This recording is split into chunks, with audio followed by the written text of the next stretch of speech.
Seorang penjamret ditangkap warga dan anggota polisi lalu lintas yang sedang berpatroli di Jalan Soekarno-Hatta, Pekanbaru Riau.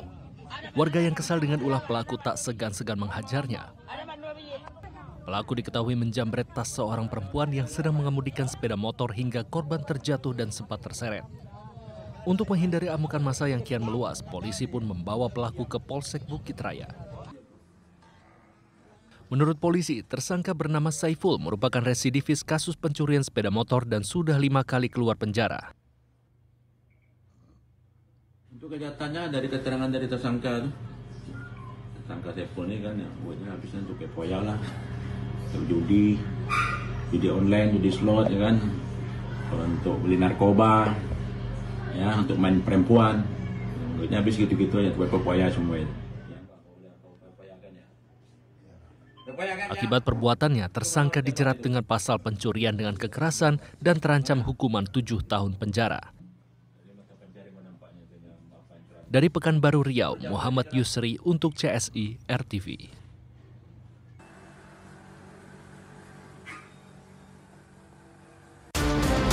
TKP 8787 Lombok Pati.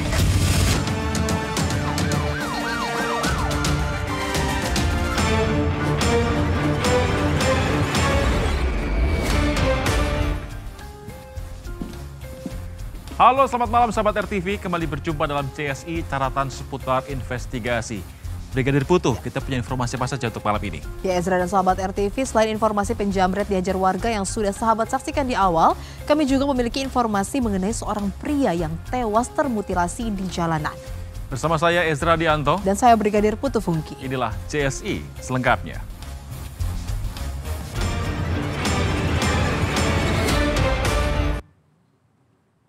Sahabat, petugas kepolisian akhirnya berhasil meringkus pelaku pembunuhan pegawai koperasi yang jasadnya dicor di dalam kolam ikan di Palembang, Sumatera Selatan. Pelaku ditangkap saat akan melarikan diri ke wilayah Sumatera Barat.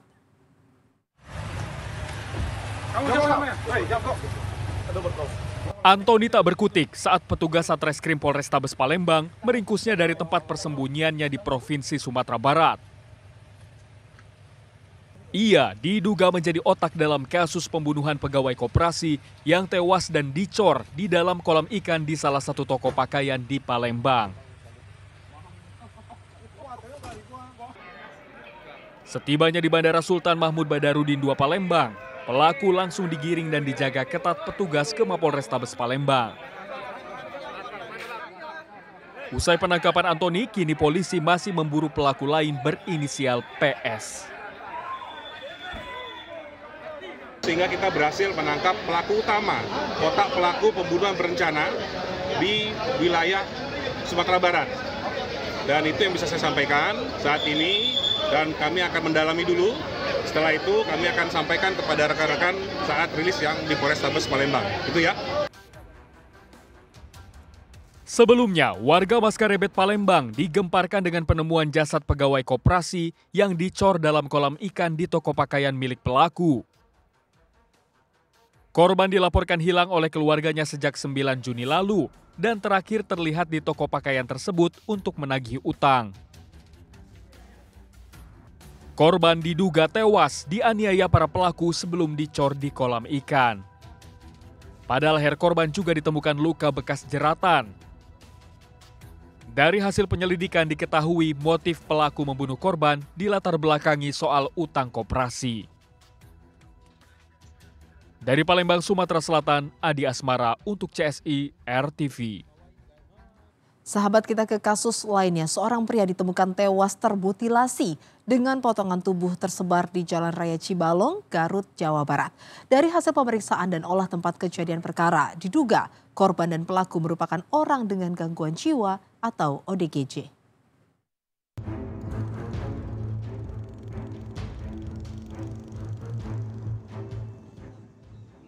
Warga desa Sancang Cibalong, Garut, Jawa Barat dihebohkan dengan penemuan potongan tubuh manusia yang tercecer di jalan raya dan parit jalan.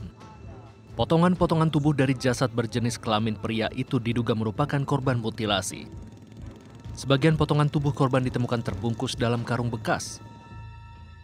Dari hasil pemeriksaan dan olah TKP, diduga korban dan pelaku merupakan orang dengan gangguan jiwa atau ODGJ.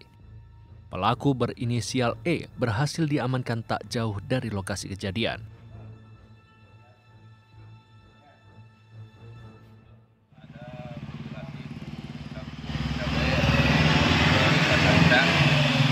Tapi kalau kejadiannya saya belum tahu persis dan orang tersebut yang diduga membunuh dan terbunuh saya belum tahu jelas barang orang. Beberapa potongan mulai dari dalam plastik, ada di dalam karung dan di luar. Ada 3 bagian di luar dan di dalam karung ada beberapa. Pelaku sudah diamankan, sudah kita amankan tadi, sekarang sudah dibawa ke Polres. Kita akan tangani di Polres, nanti dibantu oleh Polsek dalam penanganan.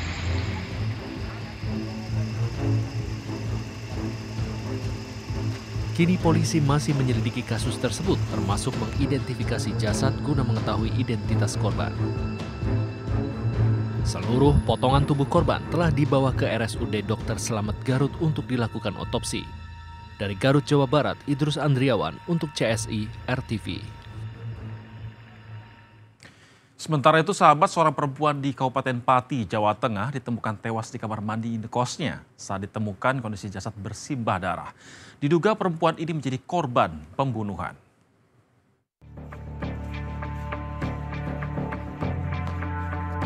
Warga Dukuh Randukuni, Kecamatan Pati Kota, Kabupaten Pati, Jawa Tengah, dihebohkan dengan penemuan jasad seorang perempuan bernama Yulaika di kamar mandi indekosnya. Jasad korban ditemukan dalam kondisi bersimbah darah. Jasad itu pertama kali ditemukan oleh penjual makanan yang ada di depan kos korban. Sebelum ditemukan tewas, korban sempat memesan makanan kepada penjual itu, namun makanan korban tidak kunjung diambil.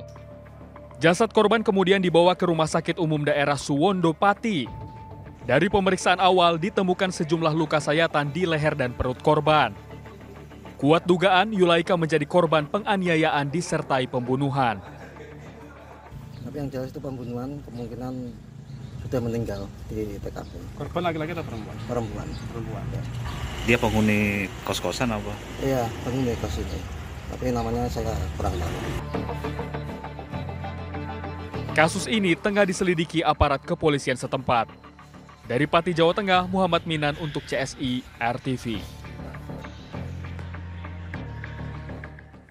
Sahabat, diduga terpergok membobol toko suku cadang kendaraan di Balikpapan, Kalimantan Timur. Seorang pria nekat melompati tembok-tembok pertokoan demi menghindari amukan warga. Informasi selengkapnya kami rangkum bersama dengan berita kriminal viral lainnya dalam Kilas Balik sepekan berikut ini.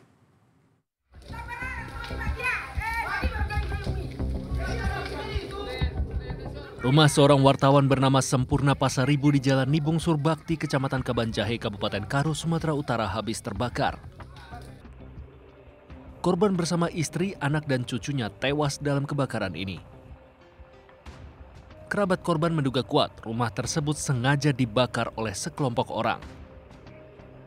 Diduga para pelaku tak terima dengan pemberitaan praktik judi yang pernah diunggah korban di media sosial. Keempat jenazah langsung dibawa ke Rumah Sakit Bayangkara Medan untuk diotopsi. Kasus tersebut masih dalam penyelidikan polisi karena banyaknya dugaan dan kejanggalan dari keterangan para saksi. Tim gabungan dari Polres Probolinggo dan Kejaksaan menggerebek kediaman seorang wanita bernama Arsumi Habibah Al-Asegaf di Leces, Kabupaten Probolinggo, Jawa Timur. Dari kamar pelaku, petugas menyita sejumlah barang bukti, di antaranya seragam Kejaksaan Negeri Kabupaten Probolinggo serta beberapa atribut lainnya. Usut punya usut, wanita 34 tahun itu ternyata menjadi jaksa gadungan dan menipu para korbannya hingga 35 juta rupiah. Ia beraksi sendiri dengan memakai sejumlah atribut lengkap. Korban dijanjikan untuk bekerja menjadi pegawai di kantor kejaksaan tanpa melalui jalur tes. Salah satu korban mengaku diberikan posisi sebagai intelijen lapangan. Polisi masih terus melakukan penyelidikan atas aksi tipu-tipu yang dilakukan oleh pelaku. Berdasarkan alat bukti yang ditemukan di rumah pelaku, korban diduga berjumlah lebih dari 3 orang.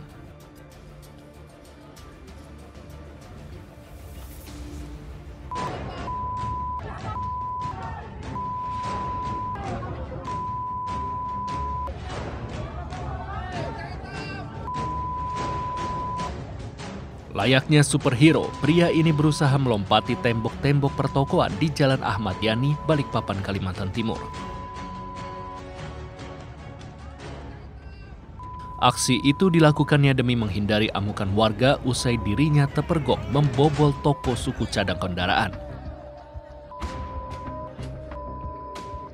Usaha pelarian pelaku akhirnya terhenti saat petugas kepolisian datang mengevakuasi pelaku. Petugas sempat kewalahan hingga terpaksa mengeluarkan tembakan peringatan untuk menghalau warga. Warga curiga aksi pelaku tak dilakukan sendiri dan masih ada pelaku lainnya di sekitar lokasi. Dari hasil pemeriksaan, pelaku mengaku sudah pernah mencuri di lokasi tersebut. Kini kasus tersebut dalam penyelidikan kepolisian.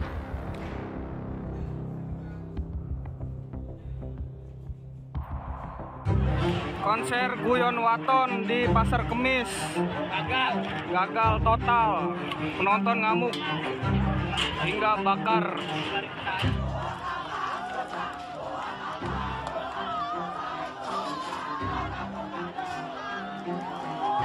Gelaran konser festival musik koplo di area lapangan sepak bola Pasar Kemis Kabupaten Tangerang, Banten yang gagal dilangsungkan berakhir ricuh. Penonton yang sudah membayar tiket konser dan berkumpul di lapangan mengaku kecewa karena hingga melewati jam konser yang dijadwalkan, sang artis tak kunjung tampil. Beberapa penonton pun mengamuk, bahkan melampiaskan emosi mereka dengan membakar panggung dan merusak peralatan band. Sejumlah penonton telah diamankan polisi untuk dimintai keterangan. Panitia penyelenggara konser diduga kabur tanpa pertanggungjawaban. Bahkan akun media sosial tempat mereka menjual tiket pun sudah tidak dapat ditemukan. Tim Liputan untuk CSI RTV. Sahabat, setelah sempat tertunda sepekan, sidang pra-peradilan Peggy Setiawan kembali digelar. Informasinya usai jeda, CSI akan kembali sesaat lagi.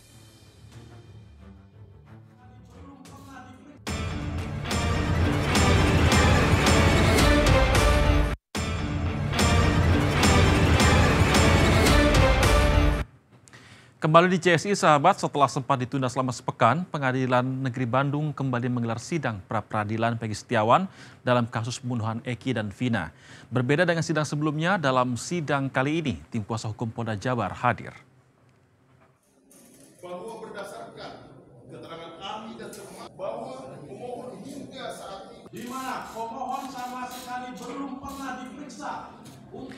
Sahabat, 15 orang kuasa hukum Polda Jawa Barat hadiri sidang pra-peradilan Peggy Setiawan. Ayah tersangka Peggy Setiawan, yaitu Rudi Irawan, beserta kuasa hukumnya juga turut hadir.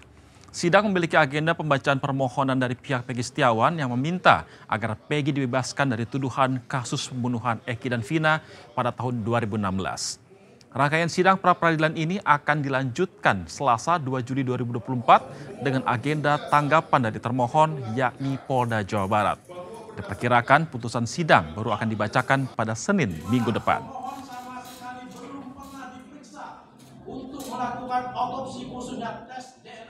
Ya sahabat, pelanggaran lalu lintas terjadi hampir setiap hari. Dan kali ini pelanggaran lalu lintas apa yang sudah terekam? Mari kita lihat bersama-sama videonya.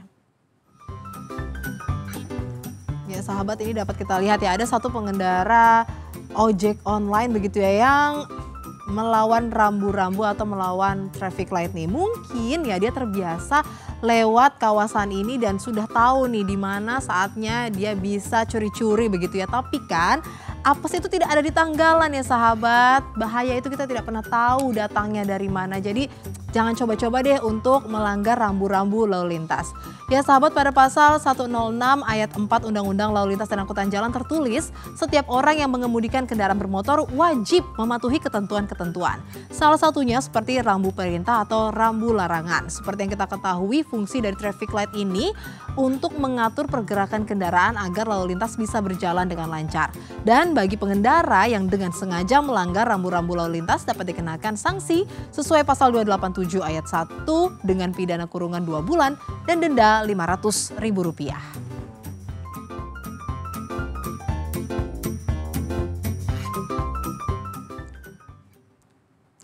Sahabat RTV, kita tiba di ujung acara, tapi jangan lupa tetap saksikan CSI di layar televisi Anda Senin hingga Jumat pukul 00 waktu Indonesia Barat.